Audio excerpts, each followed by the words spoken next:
This week's episode is brought to you by Melissa Rose, who suggested the featured movie on our Facebook page. Mel's actually a friend of mine and is possibly one of the coolest people I know, so thank you very much for the movie suggestion. If you have a movie you'd like us to cover on a future episode, we will tell you all the ways you can let us know at the end of the show. But before we can get to the end of the show, we have to start the show, so Mike, if you would, please make with the thunder and the shoveling sounds and the music and so forth. Now.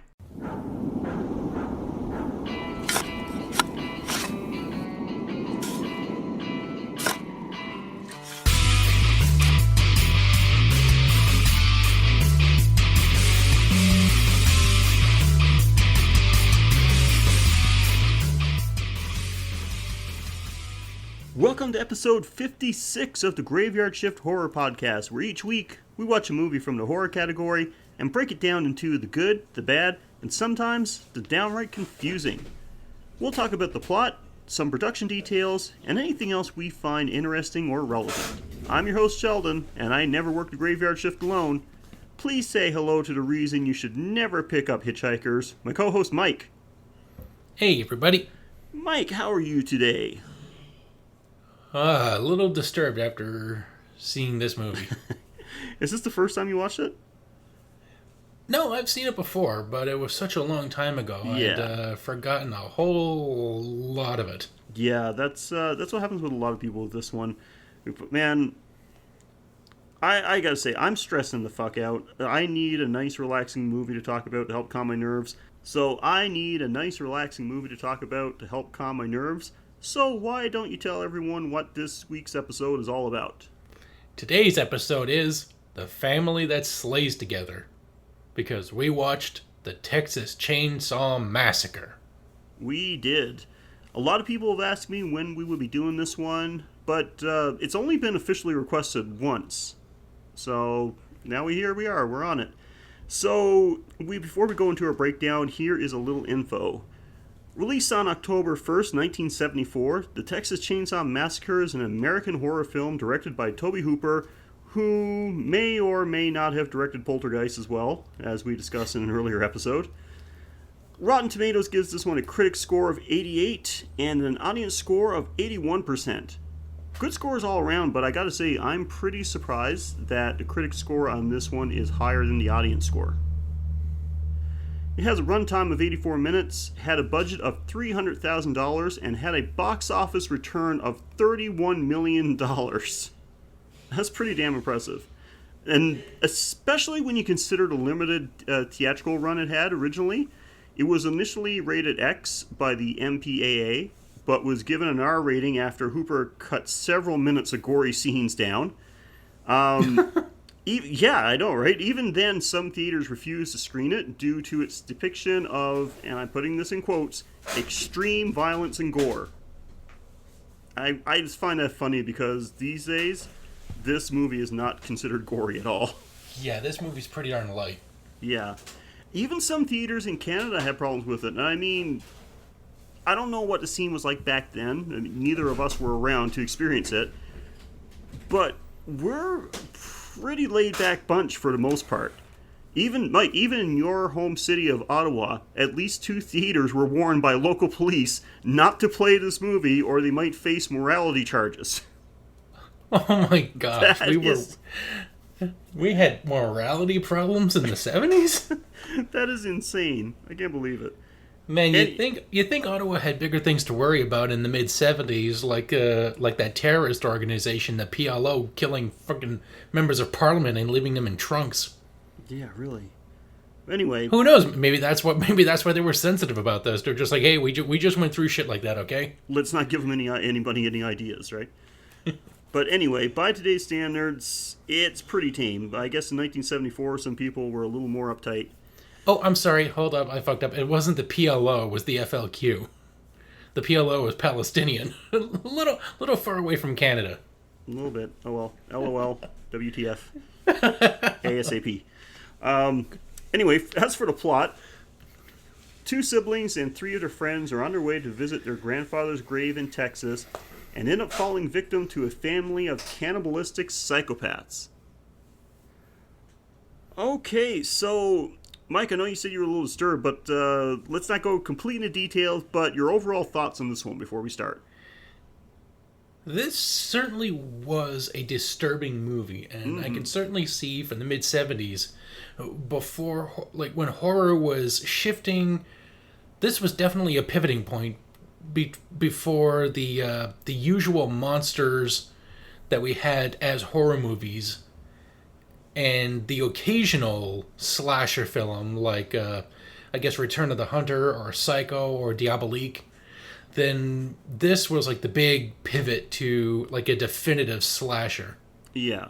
Then like an occasional, then like the occasional one where it was like a psychopath. Mm-hmm. And the I think one of the problems people may have had, and I'm just speculating, I don't know. I think one of the problems people may have had is just that the whole thing just seemed a little too real. Because like that's one of the things. Like this is not. I mean, you consider 1974. It's not like everyone's carrying around a cell phone or anything like that. Like some places are still pretty isolated. This could easily have happened. And I mean, one of the things that they, even though it was completely fabricated, they did try to push this movie, claiming that it was based on a true story. So I mean, Yeah, that you know why, right? yeah, because of Ed Gein, right? Or Ed Gein, whatever his name was. Ed Gein, but like that was a true story. But the reason that Tobe Hooper decided to make this a true, claiming it as a true story, was because of the recent government exposures of being like lying to the public, like Nixon, Watergate, the atrocities of Vietnam. Oh, so Like he's like the government's everyone's fucking lying to us. So why can't I get in on it? Hey, by the way, this horror movie I made up, totally true. Oh wow. So yeah, like so I can kind of see like people never seen anything like this before, and this is one of the earliest movies too that like there was no, it began disturbing and ended disturbing. There was no like happy ending or anything to this where everything's okay in the end, So I just thought, like, I can understand people have problems with it because of how gritty and realistic it was, how disturbing it was, but to say that it was overly gory, I mean, then again, we're kind of judging it through, 2018's eyes, right? Yeah, So their idea of gore is the idea that somebody got hit with a chainsaw, yes. rather than this is actually a chainsaw ripping into human flesh, watching it tear away. Yeah, because I can only think of one scene in the movie where you actually see a chainsaw connect with somebody. Yeah, and it's ironically the guy wielding it. Yeah, it's Leatherface. So, well, anyway, we are going to go into detail about what we liked and didn't like with that movie, with the good and the bad. Now, this can be as broad or specific as we want. It can be an overall theme, a certain scene, certain piece of dialogue, certain character, whatever. If we liked it, we can talk about it. If we didn't like it, we can talk about it even more. So, of course, we're going to start with the good, and we'll also start with the Mike. So, Mike, let's tell me something good about this movie. Well, right away, the narrative intro, treating it like a documentary, or at least like a dramatic recreation of a documentary. Mm-hmm. Goes into detail, and apparently, according to this guy, chainsaw is 2 words. That was Tobe Hooper did that, man. He was just like high on coke when he wrote that. He could afford coke at this point? No, actually, I thought this was the movie. I thought this was the movie that got him the coke money. Yeah, that's true.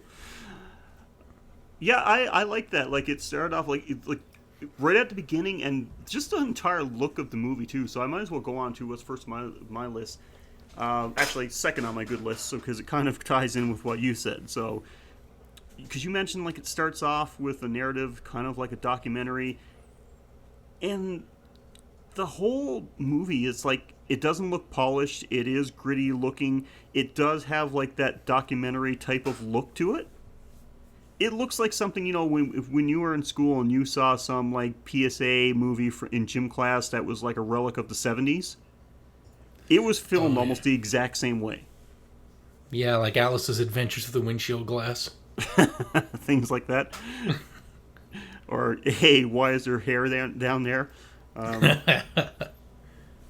Stuff like that. So yeah, like it's part of the charm, and I know this wasn't like an artistic decision. It was simply because they couldn't afford to film it any better than what they did.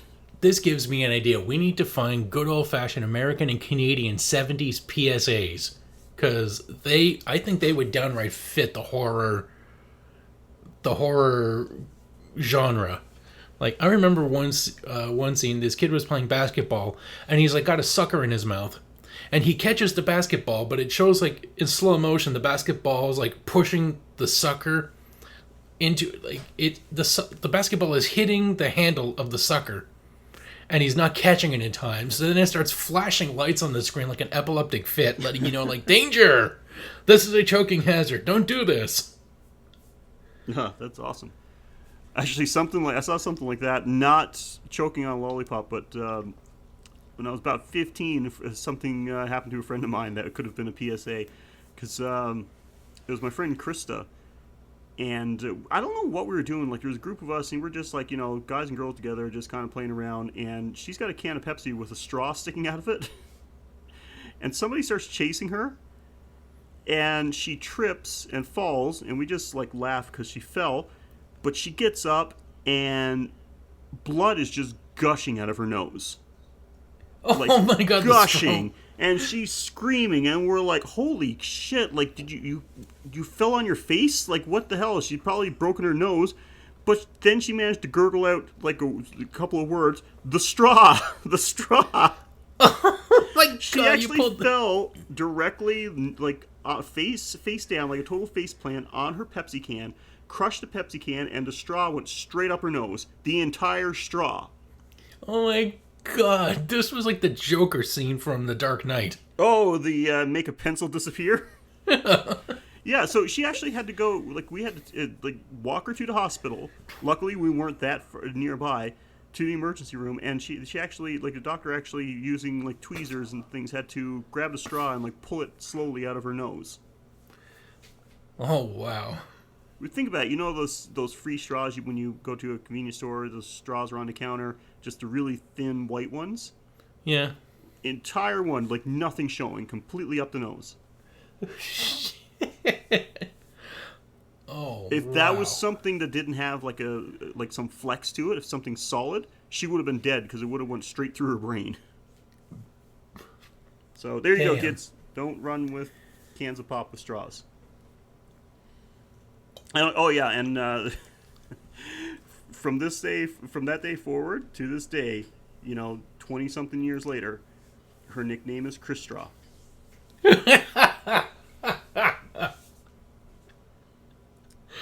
Oh yeah, we were talking about a movie. Just imagine giving her a straw for her birthday every year. Yeah, so there was a movie? Yeah, we watched a movie. Fuck, we should probably talk about it. The Texas Chainsaw Massacre. So it definitely did have, like, the entire movie had this really, like, gritty documentary feel to it, and I think it served it well. I don't think this movie would have worked as well as if it had a nice polished sheen to it, like a lot of movies coming from that time period did. Yeah, and that sort of bleeds into my next which was, it just keeps, like, dirty and creepy until the first kill, which is just like a quick, dirty end to Kirk right off the bat. Oh boy. Yeah. And the next 5 minutes of this, it delivers on the promise of the name. Yep. We got Leatherface chasing Pam, getting her hooked on way more than a feeling, and then cutting Kirk down to size. Yeah, I actually like the kills in this, so I'm just going to go straight to number 3 on the list. I still haven't talked about the first thing on my good list yet, but we just keep our good things just keep bleeding into each other, so that's okay. So yeah, the kills in this, while not at all graphic compared to, like we talked earlier, not compared to horror movies we're used to now, I found them very effective, and because they weren't exactly graphic, it actually made them seem a lot more realistic. Especially the first kill, Kirk. When he gets whacked over the head with that freaking hammer, he drops like a freaking stone, man. He looked like he actually did get hit with a hammer.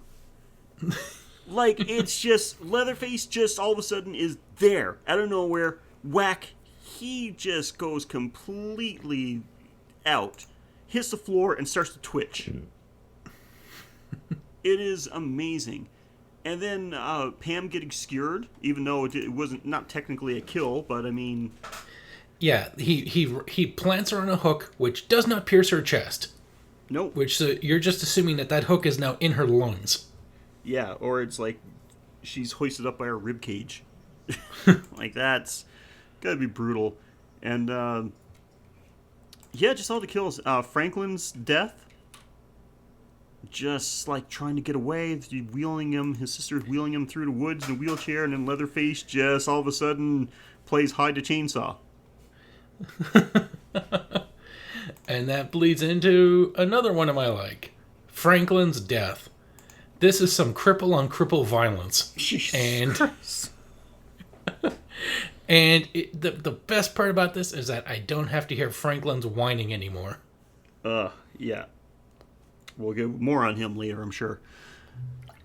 But yeah, all the deaths I found very effective.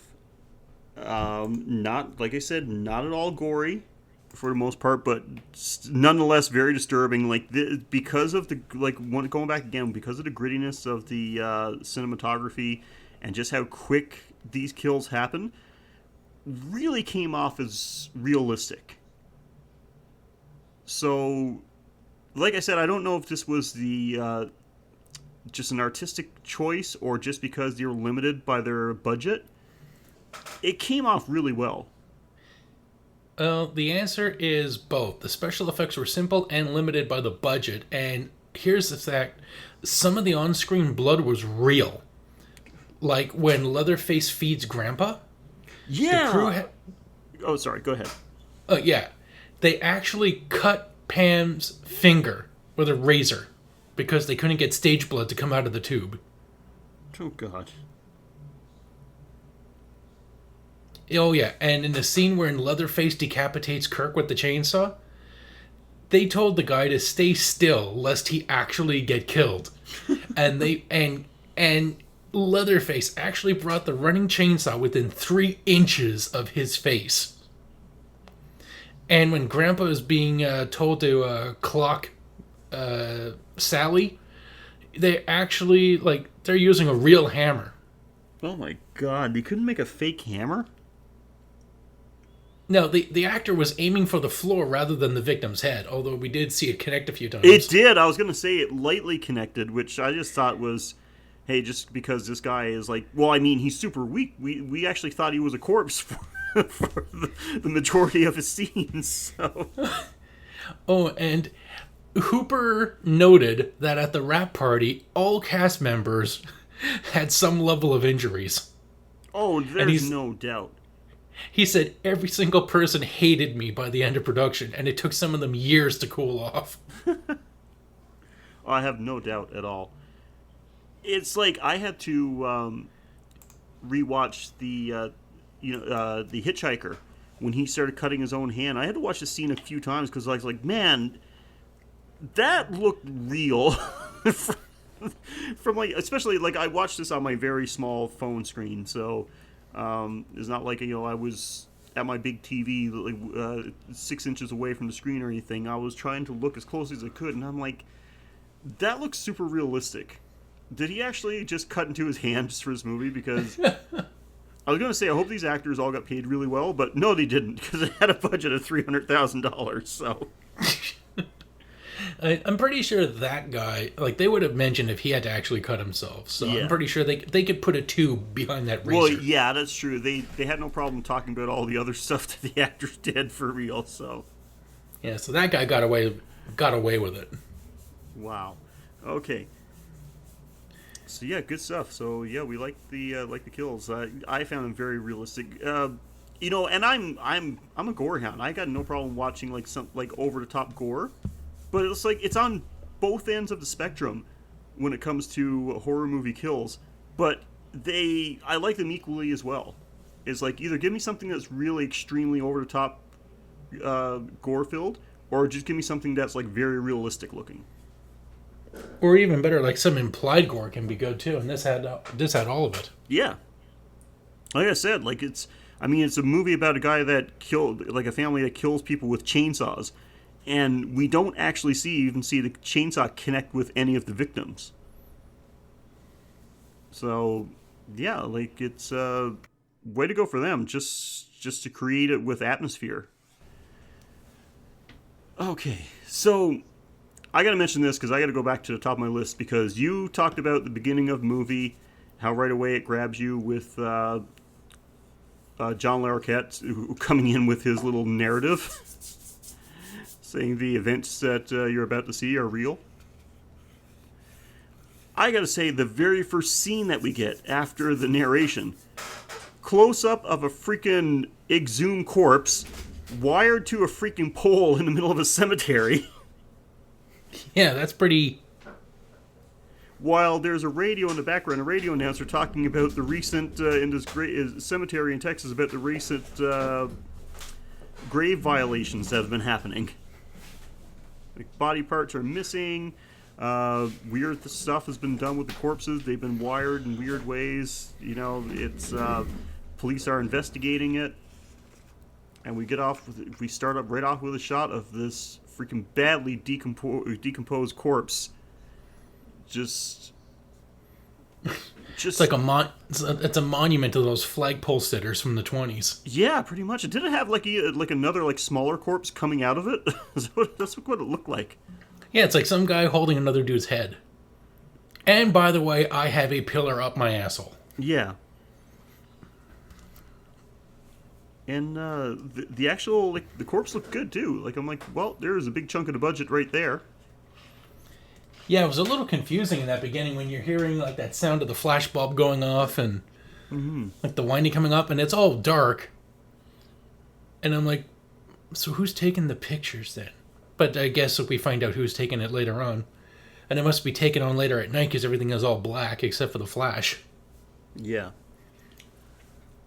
Okay, so what else you got for the good? Leatherface. Bingo. Right. That's what I've got next on my list too, so. Yay! The synchronicity is beautiful today. Finally. It took us a year, but we finally started syncing up. Yeah, Gunnar Hansen nailed this guy. And the funny enough thing is that he actually spent time among the mentally disturbed so he could get their mannerisms. Yeah, he was like, other than just being like this, obviously, you got this huge guy with a chainsaw, totally berserk. He's wearing a freaking dead skin mask. But, so obviously that's scary.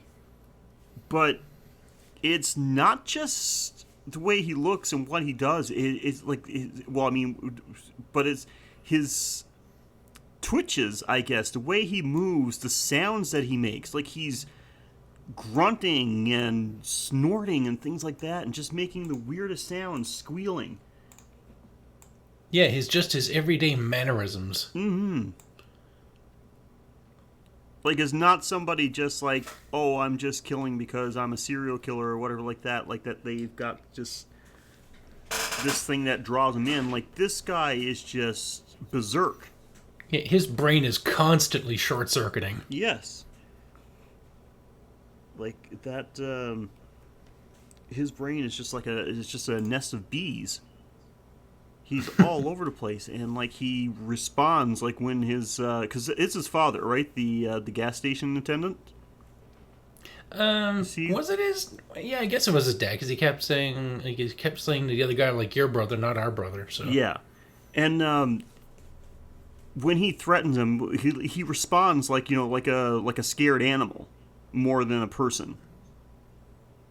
The way he cowers away and everything, like that's But so he did research, like going to a special needs school, just observing these people. So, I don't know how much of it was like his direct inspiration and how much the director just said, but can you be a little crazier? Yeah. And it worked. Leatherface, this movie created an iconic horror character. Like, Leatherface is legendary. He's up there with some of the extremely popular horror icons. I mean, so much that, like, even just a few years ago, I mean, he was a playable character in one of the new Mortal Kombat games. Yeah, like, who needs karate kicks and shit when you're just pretty much a huge invincible psycho? Yeah. So, yeah, that was fantastic. It's always good. And it was his first role too. So yeah. And this this guy didn't take theater. He was a high school football player, and he was a computer operator and a bar bouncer. Yeah. So he just spent, like, all this acting you're seeing is just him just going with it. Mm-hmm. Yeah, and this movie is when, like, of all, I mean, because there's been sequels and remakes and prequels to this movie, but this is Leatherface at his best. Like, I found that, there's a sequel, and we're going to cover the sequel, part 2 at some point. But part 2 is a very, very different movie than this one. And even though they're still, the family is still freaking nuts, and so is Leatherface. One of the problems I had with Leatherface in the sequel to this one was that there was too much of a thought process going on there. Like, now all of a sudden he can drive a car, and like, he's much more theatrical. And like, this was one of the things I loved about this character was that there was no thought process there. The guy was just fucking nuts. Well, I can't imagine that there's much of a family in the next movie, because the James Franco looking motherfucker, he got run over by an 18-wheeler, so he is dead as fuck. So just be Leatherface and his daddy. But some more characters. Grandpa's just a lump in a chair. Grandpa is still in the second one, if I remember correctly. I've got to watch the movie again because it's been a while. Yeah, I know, and it's like more than 10 years later, because I think it was like the late 80s, might have been 86 or so. I'm just guessing here. I haven't looked it up or anything. This is more than 10 years, I'm pretty sure, after this one. But then there's at least one new character introduced as well, which is... Oh, from what I looked into, he is the oldest brother of Leatherface. So he's not even the daddy. Oh, wow. Okay. But yeah, if you haven't seen part 2, it is one of the most bizarre movies you'll ever see, and Dennis Hopper's in it. So... Wow. And I guarantee you this is one of Dennis Hopper's most batshit crazy roles as well. So we'll definitely have to check it out later on. If nobody recommends it, we'll just have to make it one of our picks. You know that those two guys did coke together. Oh, are you kidding me? Yes. You know that they're not just doing it in their trailer. They're just like, wait a second, you ride the white powder too? Fuck, man, let's go hang out. Let's get a stripper and we'll just do coke off of her together. Oh, when you watch this movie, you'll know that yeah, there was definitely a lot of coke involved with this production.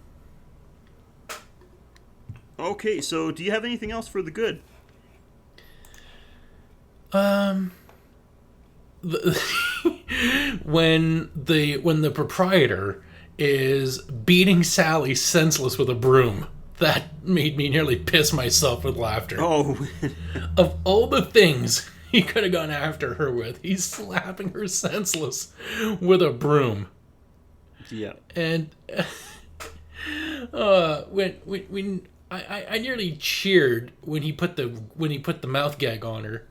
He put the towel in her mouth, and we were just like, oh shit, she could just spit that out. And then he wraps a rope around the gag, holding it in her mouth, and I'm like, oh, okay. And then as he's like loading her into the truck, he goes back to turn off to shut off the door and turn off the lights. And then when he's driving her home, he's poking her with a stick, laughing his ass off, like he's just so fucking proud of himself. And the way he's driving is he's just his idea of driving is just tossing the wheel left and right. Like, forget being still on the road. He's just like, weave left, weave right, woo! Like, did this guy actually drive before shooting this scene? Because he's driving the way a 5-year-old would pretend to drive. Yep, you're right. It's definitely like it looks just like somebody's just pretending to drive. You got that right. And do you have any more goods? The only other thing that I had was just Marilyn Burns, Sally. I liked her. Rest in peace. She died. She died a few years ago. I can't remember when exactly. I think it was no more than 3-4 years ago.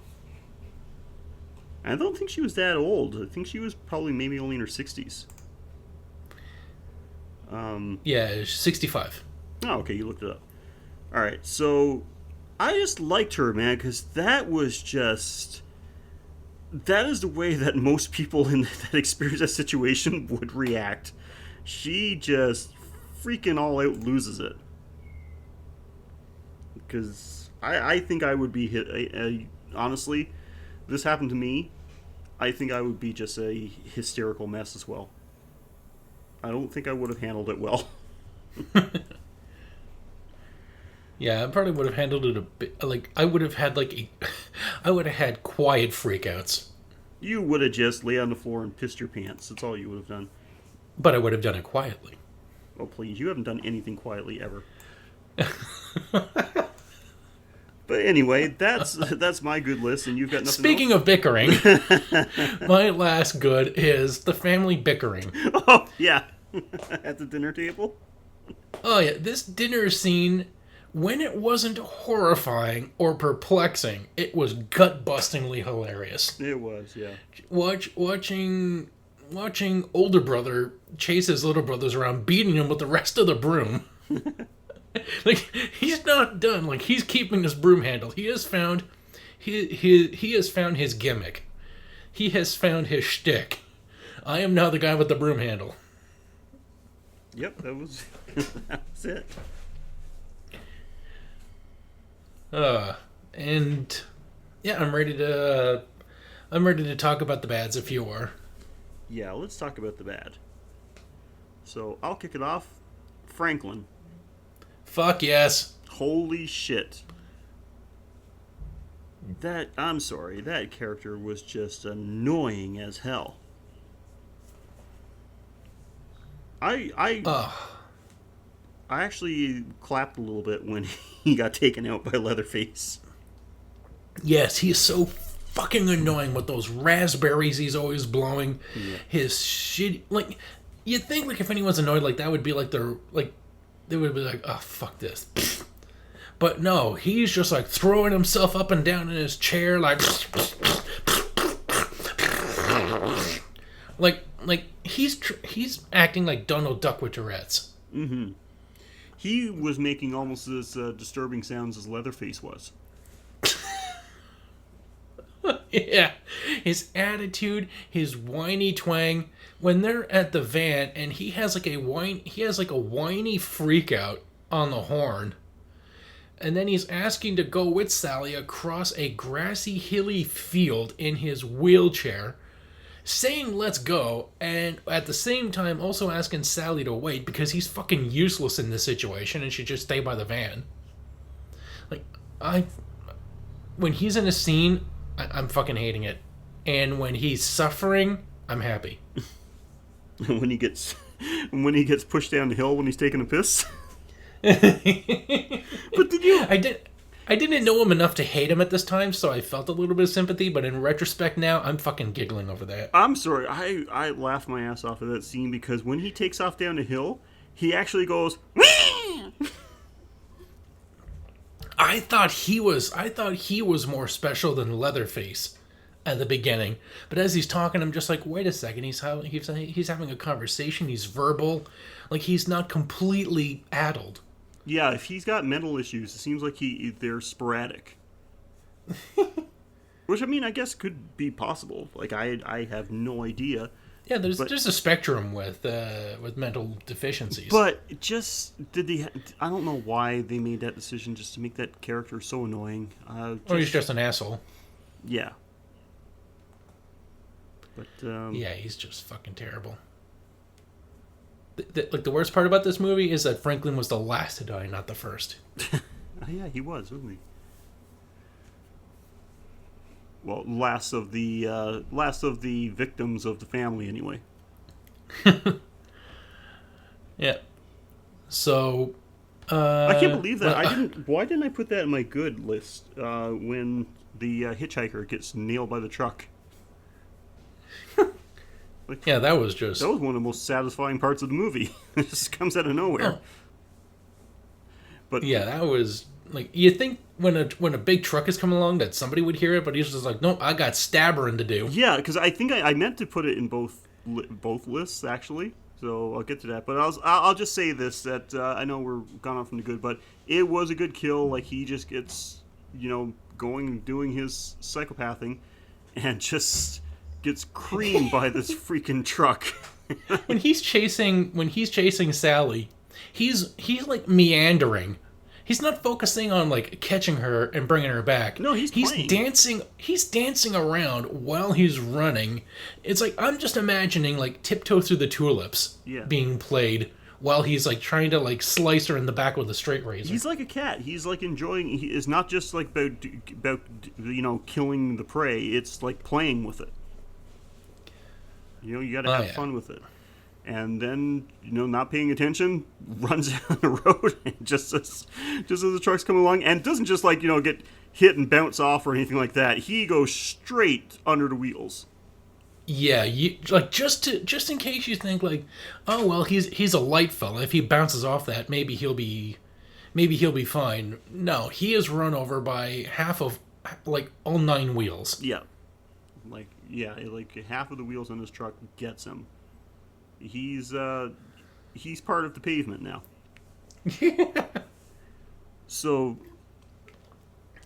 oh my god, who told me this? I can't remember. Somebody once told me that when they were like a little kid, when they were like 5 or 6 years old, him and his dad were waiting at a crosswalk, waiting for the light to change. And he said he noticed like there was on the street there was like oily patches. And he asked his dad what those patches were, what those like dark patches were, and he said, "Oh, that's from the kids that didn't wait for the light to change before they tried to cross the street." Oh, good dad. Good dad. Oh, that is good. Oh man, I hope my nephew asks me that question. That's fucking golden. So, with that being said, I liked that kill. I had to put it on my bad list as well. So it's definitely crossing both lists, because there was like at least 2 seconds from the time that the hitchhiker sees the truck before it actually hits him. Yeah, he could have like run. Yeah, this is like the fucking like Austin Powers in the steamroller, the henchman in the steamroller scene. It's like he could have like stepped like a foot out of the way and missed this truck. But instead, he sees it and puts his hands over his face and screams for 2 seconds before it hits him. Now, I mean, let's say it, like, he's not exactly a bright guy either, so maybe that has something to do with it. He cuts himself with a straight razor. He's probably thinking, oh man, this is going to be fun. Yeah. And since that was your good, or your bad, my bad, fuck, Sally screaming. There's half an hour left, and I'm thinking, wow, everybody else in this movie's dead except for Sally. I wonder what the rest of this movie is going to be. And it turns out the answer is fucking screaming.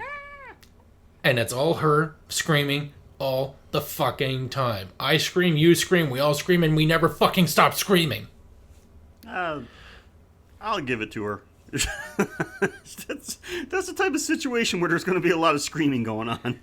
Yeah, but if you're running from somebody or hiding, you think, I'm going to shut the fuck up because this guy's wielding a chainsaw.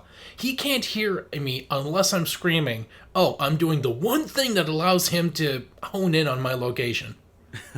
like nobody can hear you over the chainsaw. Just calm your tits and run. He's not bright. He's got a chainsaw. You can hide. Like, this guy will run out of gasoline eventually. And the only saving grace I had when he chops up Franklin and he's chasing her through the woods back to his house is I'm just imagining yakety sax being played while this is happening.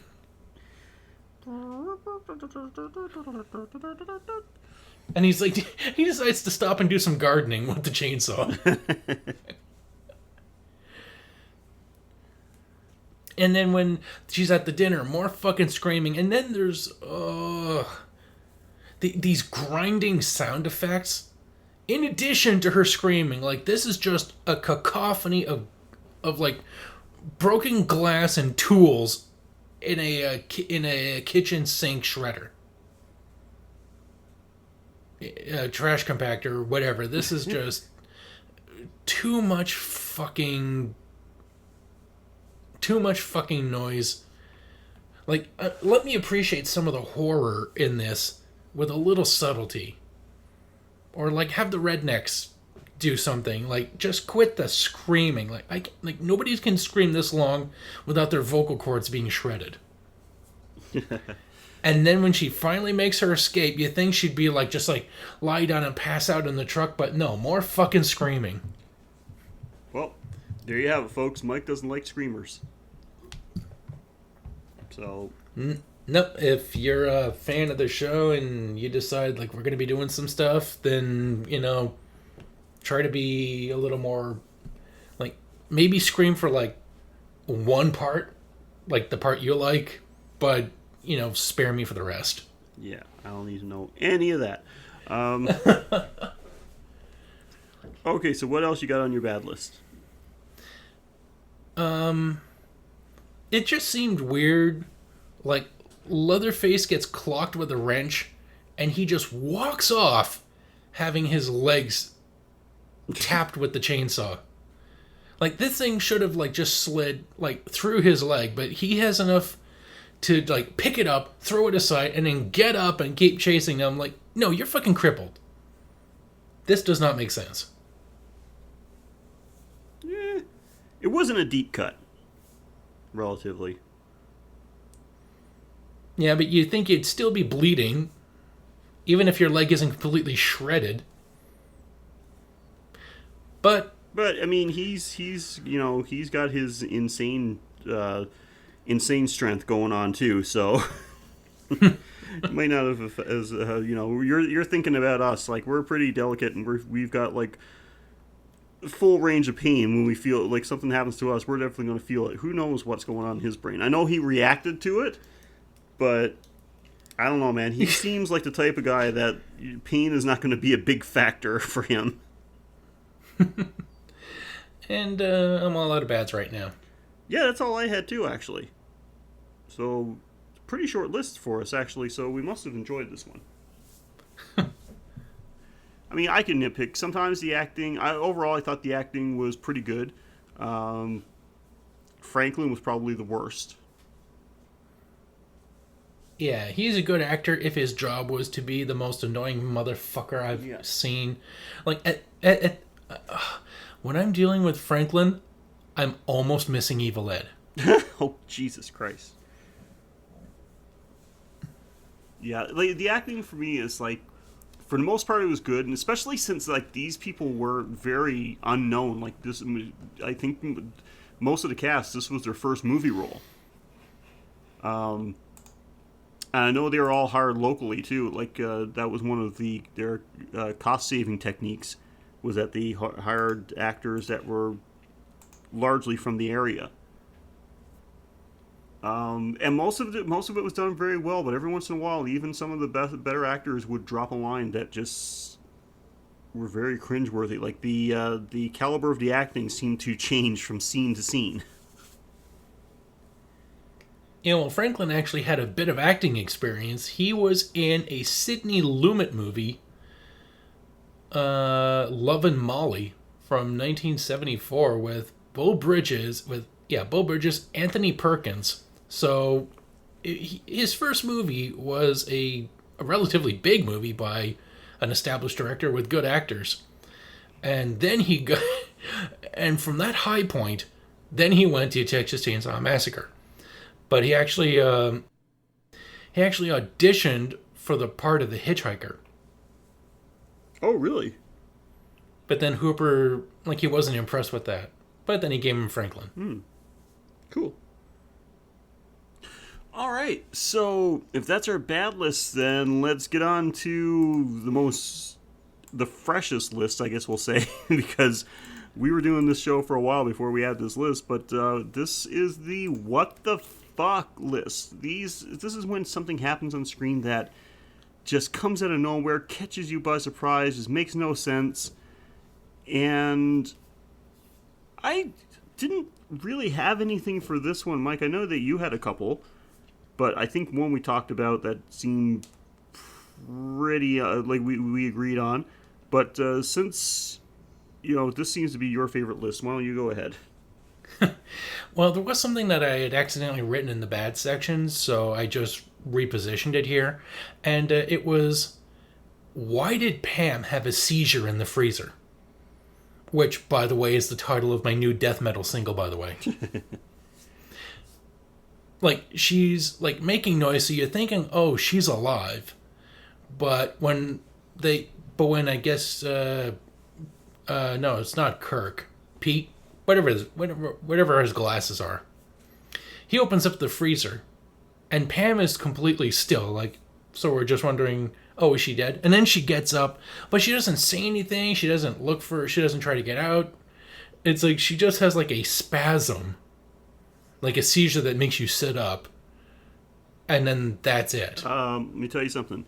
Do you know that's actually pretty common for people that die because of traumatic events? It's actually called a death spasm, where they will actually, even on a hospital bed, will just before the second of death, will shoot straight up. Well, I'd imagine, but I thought that it would be from a traumatic head injury like Kirk. He had a reason to be twitching and shuddering when he got clocked with that hammer. Yeah. But her, on the other hand, it's just oh, she got stabbed in the back. And then she just decides to twitch around. You think being in the freezer, that would, make her solid. But it, I don't know, it just made me wonder, what the hell's going on there? Is she alive? Is she dead? What's going on? Yeah, I'm thinking that's what it was. That's what it was supposed to be. Just not conveyed convincingly. And there was another one where Kirk, when he's showing up on on Leatherface's house, he finds a tooth on the porch. He hands it to Pam as a gag, and as she walks away from him in disgust, she says, "Oh, let go." And he's on the porch. She's already far from it. This is just a result of some terrible ADR. It does not fit in here. Yeah, that's what, because I thought we talked about that as well. I thought she said "let's go," as in come on, let's leave. But you point out and was yeah, you're right. She actually says "let go." I'm let go. Let go of what? There's nobody touching you.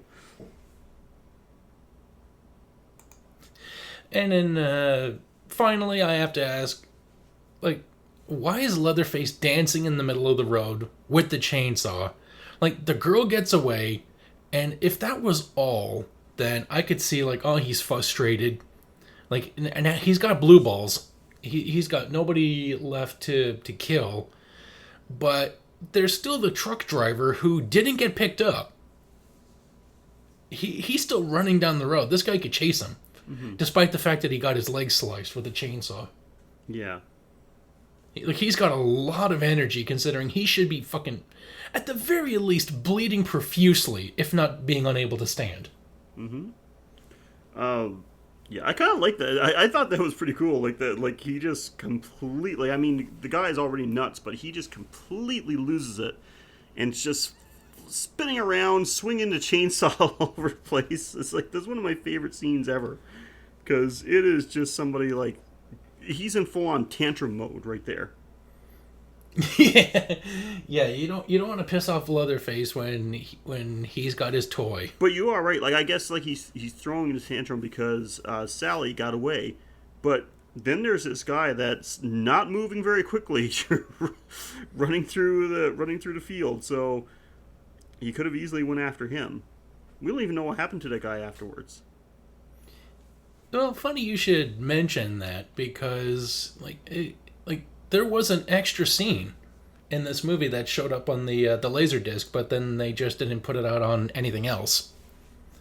But we've got loyal fans. We've got people that actually, they do a lot of digging for us, and they managed to find out what exactly happened to the truck driver. You think he like he managed to get away because Leatherface ignored him, but his there's no happy endings for anybody, and you're gonna find out why on this week's It Came from the Cutting Room Floor.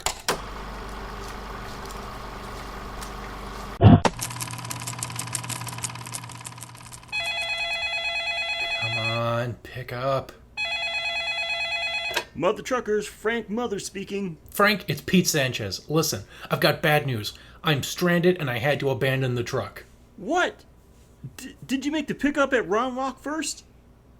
Yeah, I did, but the point is I killed... Man, that truck has $300,000 worth of electronics on it that I'm on the hook for. Listen, I had a reason. I'm pretty shaken up, actually. Listen, you're gonna have to deal with some police and get me picked up. I only had $1 on me, and I decided to tell you why the truck is gonna be a little dinged up when you get it. Oh man, you wrecked the truck, Sanchez? You better have a damn good reason. How does a chainsaw-wielding maniac chopping up the door and a dead redneck under the tires count for a reason? I'm listening. So I was coming back after the Round Rock pickup on Quick Hill Road when this man and woman cut across the road, and I'm hauling tons. You know I can't stop quick. I honk the horn. They ain't listening. It turns out this guy is stabbing the girl. He's fixing to kill her. So I can't stop the truck. I hit him with it. Usually getting in between a domestic dispute is inadvisable, but I think you made the right call. Yeah, and I don't think there were a couple anyway. I got out of the truck to offer the girl a lift to the hospital. But then there's this other dude with a chainsaw coming up on me. And we get in, but this guy's getting at the door and with the saw, and we can't start it in time. And so I just grabbed a wrench, ran around the truck. When he followed, I threw the wrench at him, beamed him good, and he fell back and dropped the chainsaw on his leg. So, you killed 2 rednecks? God damn, Pete, the insurance company's gonna have my balls as bookends. But, I gotta say, that is pretty badass. Oh, you want a badass? The big hombre, he just got up and walked it off. But then this guy in a pickup truck passed by, picked up the gal, got her out of there, and he gunned it before I could get in. And the dude with the leathery mask just ignored me and had a fit. I ran. When I last turned around, he was just dancing in the middle of the street with his chainsaw. Sweet flying fuck, you've had quite the adventure. Hey, boy, I'm ready to hit the road. Yeah, thanks, man. I'll be there in a minute. Who's that? Oh, I found this gas station when I was running. The owner was really friendly. Remember, it's on Quick Hill Road, so send the police there to come and get me and the truck and stuff. I'm going to be here by sundown, but don't worry. The owner is taking me to his house for lunch with his family. I'm so grateful right now. I need this. It feels like my luck has turned. Hey, I got my regs mixed up. Can you tell me which one smells like chloroform? Oh yeah, sure. Happy to help. Wait, Frank! Frank! Damn it. I wanted to tell him chloroform smells sweet and medicinal. And there you have it. Wow. That's, yeah. Well, I guess that explains what happened to him, anyway. But yeah, always confused about, like, those I don't know if it's something to do with the transference of audio files, but voices always sound a little off and familiar. Well, a lot of these movies are old. That's true. Wow, so that is all the good, the bad, the what the fuck, and the missing scene. But we still got something to talk about just yet, and I can't wait to for you to find out, I should say, what you've got in store for us this time. Yep, we have to determine who had the best grisly end on this week's Kill of the Week. And this one goes to Franklin, simply because not only did this fucker have it coming, but to me it also seemed like the funniest kill, because he's just like in his wheelchair, just throwing his arms to the front, to the side, doing what is essentially the best Kermit the Frog impression, while getting poked with a chainsaw. Not like mutilated, like I thought that limbs would be coming off, or that he would take his head or cut through something, but no, we just see Leatherface standing in front of Franklin. We're seeing Franklin from behind waving a flashlight while getting like poked repeatedly with the chainsaw. Like Leatherface is just experimenting with how can we kill somebody without, like, while taking some time to enjoy it. Mm-hmm. And Sally being of no help to her brother, like, you'd think she would at least be like grabbing the wheelchair and running backwards with it. But at this point, I think subconsciously in her mind, she was just glad to be done with Franklin.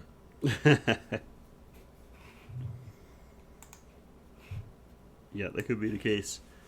I don't know. I don't think that's the one I would have picked. I think I would have went. I think I would have went with either the initial like whack to the head when Kirk gets it, because like I said, it just looks so realistic and it came out of nowhere. Or it would have been the. It is a great introduction to Leatherface. It really is. Or it would have been the hitchhiker's death, just getting creamed by that freaking truck.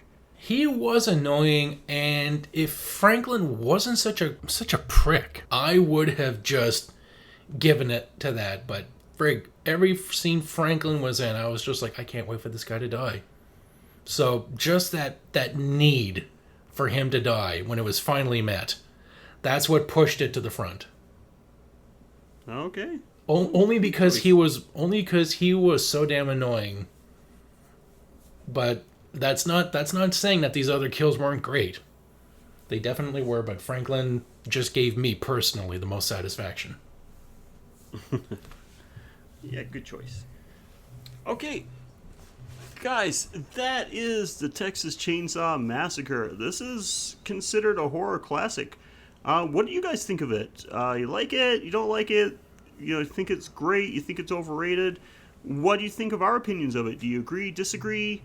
Is there anything that we should have brought up that we missed? We want to know your thoughts, and you've got several ways to get those thoughts to us. First of all, you can go the old-fashioned route and email us at graveyardshiftpod@gmail.com. You can follow us on Twitter at GYS_horrorpod. You can follow us on Facebook at facebook.com/thegraveyardshiftpod. And you can follow us on Instagram at instagram.com/graveyardshiftpod. Now, this show is free to listen to, but guys, it's not free for us to produce. Getting the show to you actually comes out of our own pockets, and if you're feeling especially generous, you can go over to www.patreon.com/graveyard and make a donation to help us with the show's cost. For only $1 a month, you not only get to help out the show greatly with the production costs, but you get instant access to some Patreon exclusive episodes. We do an episode roughly once a month and upload it to Patreon, and we do it a little different than the way we do these regular shows. Like it gives us an excuse, I should say, to play around with. And we do not just movies. Sometimes we do video games, TV shows. We'll do top 10 lists. Whatever comes to mind. Sometimes they're even extended episodes, like uncut, raw editions of our regular feed. So check that out. And like I said, those are only available to our Patreon donors that are donating $1 or more per month. But of course, we understand not everybody has the money to give us money, but you can still help us out a ton. The best way to do that, go on over to iTunes, rate, review, subscribe. In the long run, that's what's going to help us out the most. And if you're not an Apple user, whichever way you're finding our podcast, I'm sure there's some kind of rating, reviewing, some kind of subscription feature. So if you could do that, please do. That helps us out immensely. If that's not possible, share us on social media. I just talked about our social media pages, so you can go and follow us there and share them with some of your friends that you think may be interested in listening to the show. And if nothing else, just by word of mouth. You know somebody you think might enjoy our show, just let them know about us. So, Mike, other than the Graveyard Shift, what else you got going on in podcast land? Well, I got the Playing with Power podcast, the Nintendo Power retrospective, where me and my friends read each and every issue of Nintendo Power magazine, first to last, front to back. And on that same feed, we also have something called the Taste Test, where we sample all the delicious NES games that we either missed out as kids or maybe forgotten, or just, some classics. And then there's also Geek Fallout Productions, which you can find on where podcasts can be found, and on Facebook at facebook.com/geekfallout. And that is where me and Rich do a show called Technobabble, where we talk about science and technology, breakthroughs, and just amazing ways where mankind's pursuit of knowledge can either save the world or end it. Mm-hmm. Cool, yeah, it's all good stuff. Check it out. It's they are quality casts, and I'm still Technobabble is great, and of course the Taste Test is always entertaining, and I'm still loving the Playing with Power podcast. You want to know something? Officially now, Playing with Power podcast is the longest I've ever listened to a podcast, for a full run. Huh. Because now that is because of some of the podcasts that I listened to for a long time have ended, but. Or their hosts have not been reviewed favorably recently. Yeah, I don't want to talk about that. That makes me sad. But yeah, it's a great one, and it was actually the catalyst of this podcast starting, so we kind of owe it. So check that out. And your co-host from the Playing with Power, Ben, he's got another podcast that's happening as well, right? Yep, Repeat One, mm-hmm. All one word. And that is songs that you can listen to on loop. He takes about 3 to 5 minutes talking about a specific song that means a lot to him or has made an impact. Yeah, it's a good one. I like it. It's very interesting. I like his take on music. So check that one out as well. And guys, just want to thank you again for all the support. Loving all the Twitter and Facebook messages, all the comments on our posts. Absolutely love it. We're having such a great time having discussions with you guys, and keep the movie suggestions coming. We really want to know what movies you want us to cover. We try to do them in order of that we get them. Doesn't always happen. Of course, our Patreon donors get priority. Any suggestions they make go to the top of the list, and any movies that get multiple recommendations also move up on the list. So like I said, if there's a movie you want us to cover that we haven't mentioned yet, then you know how to do it. So we look forward to that. And just thank you guys for all the support and downloads. We really do appreciate it. Okay, so we've got another movie coming up next week. We'll be getting that out to you. Remember, look for a new upload every Monday. But until then, I'm Sheldon. And I'm Mike. And thank you again for joining us on The Graveyard Shift. Ha ha ha ha